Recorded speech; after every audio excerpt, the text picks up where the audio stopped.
I want to start with something that you said that really hit me.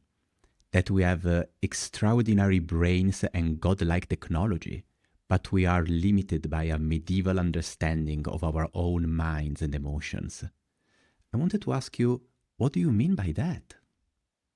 It's a good question. That sentence is a callback to a famous quote by Edward O. Wilson, the founder of sociobiology, who said, humanity's problem is we've got Paleolithic emotions, medieval institutions, and godlike technologies. Now, he said that decades ago, and the technologies we have today with AI and robotics make the technologies of 20, 30 years ago seem like nothing. So we're even further along with that. But he got something wrong in that statement. The issue isn't that we have Paleolithic emotions. I mean, granted, our nervous systems, our brains, our emotional systems have evolved over hundreds of thousands, over millions of years. But that's not a disadvantage, that's an advantage. They've evolved for life on this planet. The issue is this: we have a medieval understanding of our minds and our emotional systems.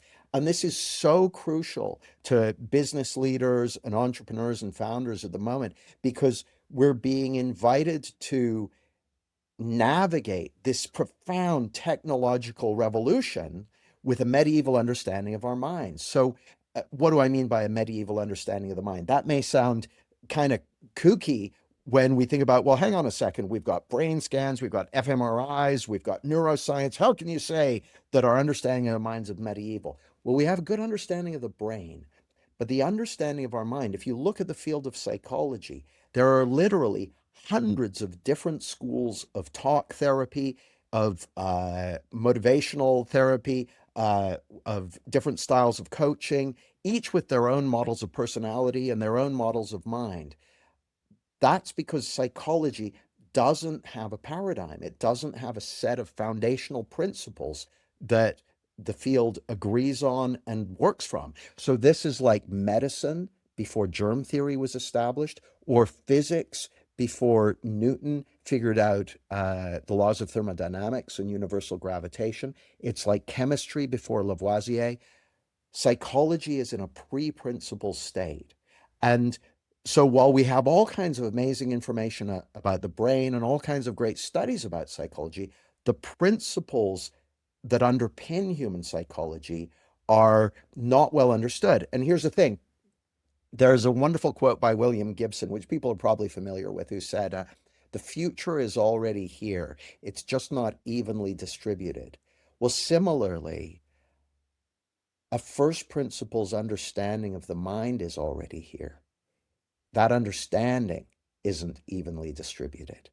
And so there are entrepreneurs, there are business leaders, there are private individuals who are already working from this understanding and experiencing profound shifts in their levels of insight and well-being and meaning and purpose, deeper relationships, better ideas, all that sort of stuff. It's just not evenly distributed yet. And so, what this podcast is about and what exponential clarity is about championing a first principles understanding of the mind, because we're going through this incredible transformational technological shift at the moment. We're trying to use, see, here's the thing: our brains and our minds and our habits of understanding have developed for a linear world. Until very recently, we haven't even had to come to terms with an exponential world, but we are having to do so now. So our minds need their full processing capacity to be able to navigate this world effectively. So that's what this is all about. Thanks for your attention. I look forward to seeing you soon.